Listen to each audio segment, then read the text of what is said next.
The Tamron 28-75mm f2.8 for Sony Mirrorless full-frame E-mount. If you have a Sony Mirrorless camera, or specifically the Sony a7 III, this is probably the all-around lens that you own or are looking to purchase. Some other options in this focal length that are made by Sony are the 24-105 f4, the 24-70 f4, and the 24-70 G Master f2.8. While all these lenses have their obvious trade-offs on paper pertaining to price, focal length, and aperture, the Tamron does present such a great value in a lens for what you get for the price. Personally, I own a Sony 50mm f1.8 and the Sony 16-35mm f4. Both of these lenses in combination work for me. If I need to get a wide everyday shot or an on-camera shot, I use my 16-35. But if I need to get that buttery bokeh and some smooth B-roll, I use my 50mm 1.8. Having a lens at the zoom range of 28-75mm with the f2.8 gives me a useful compromise of both my 16-35mm and my 50mm. With this in mind, I do want to know if the 28mm is wide enough and if that's a good substitute for my 16-35mm, and will it give me enough bokeh in the image that something like my 50mm 1.8 gives me.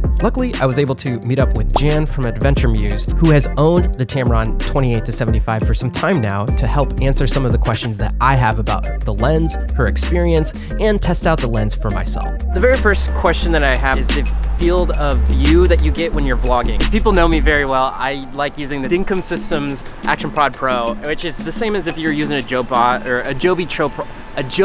tripod. Right now I have the 16-35 4.0, and obviously there's so much room for me to move around in this field of vision. But the drawback is you don't get that sweet bokeh. So now I'm on the Tamron 28-75. How does it look?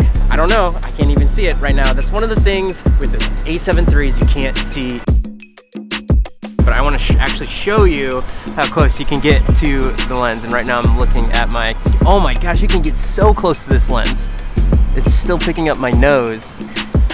That's crazy. Like, look, you can still see the Ray-Bans. All right, let me pull back just a little bit. But, all right, right about there, it's still picking it up. So basically you can make out with your lens if you wanted to, if you had a really long nose.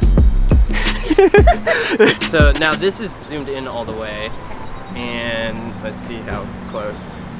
You can see a little bit of, oh man, can you still get that close to the lens? There's no way you can get with it punched in.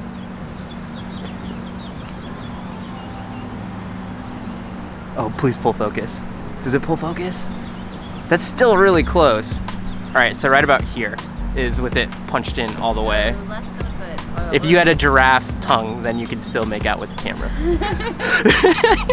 So the other thing too is that I believe this does not have image stabilization, correct? Not. So how does this look? Does it look okay? Does it look all shaky? Is this usable? Is it palpable? All I know is that the bokeh on this looks super nice. So she said buttery bokeh, but like with the Christmas lights, look at this. That's what you're really looking at. Build quality. I think it's really solid. It's a little bit lighter than the G Master, and that's one of the reasons why I brought it with me on this trip. Weight is an issue when you're traveling, and less is more. It feels really sturdy. The only thing to me when I have it in my hands is that focus ring. Feels a little bit cheaper than other focus rings. Yeah. But again, for the price, it's amazing. Less than $1,000. The zoom part, that's really sturdy in terms of when you're pulling it with your fingers. It has some grip to it. It's just the focus ring is, I wouldn't say fragile. Just not as...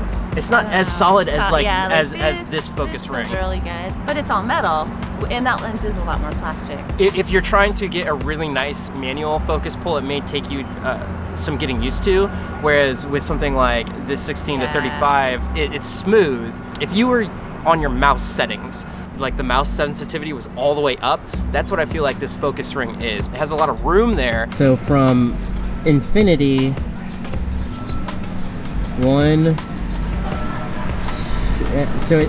I can't get from infinity to minimum focal length in just one fell swoop of the focus ring. But with something like this, it's like your sensitivity is lower. That way you don't have to really finesse your focus pull. If that makes any sense. Long-winded answer, okay, I've only been using this lens for like less than an hour. Where is the focus going to pull? Is she gonna be in focus? If I'm center. Am I gonna be in focus? Does it, like, where are you going? Huh? Yeah. All right, now take your head out. How fast does it go? Huh? I'm right here, camera. I'm right here. You can't even see me, but you can. And then, did it do it really quick? I don't know. We'll have to figure it out in post.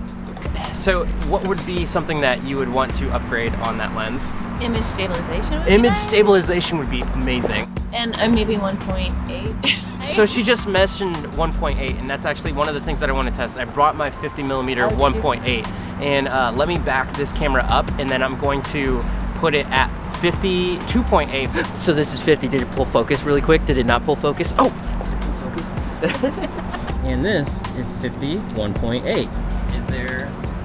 Oh, hey, does it pull focus to me? We're not even testing this for focus pulling. It's like, whatever. Looking at the results in the computer afterwards, you can tell that on the right, the lights for the 51.8 just have a little bit more of that blurry touch to them. And after seeing all the footage that I was able to get during my brief use of this lens, I am super impressed with what it can do. I do believe that it is a great compromise between the two lenses that I already have, and man, I'm gonna have some really hard decisions on whether or not to purchase this lens. There is a Tamron 17-28mm for Sony, I believe, but I think I would still want some more in the telephoto range in order to have a great carry-around lens, which 28 is just enough for those wide shots when I need them in a pinch. So I'll have links to everything that I've talked about in the description. In the comments down below, let me know, do you already own this lens? Is this something that you are looking to pick up? Or is there something else in the market that you are looking to purchase? Don't forget to leave a like on this video. Right now, this is on the same Tamron. Thank you so much for letting me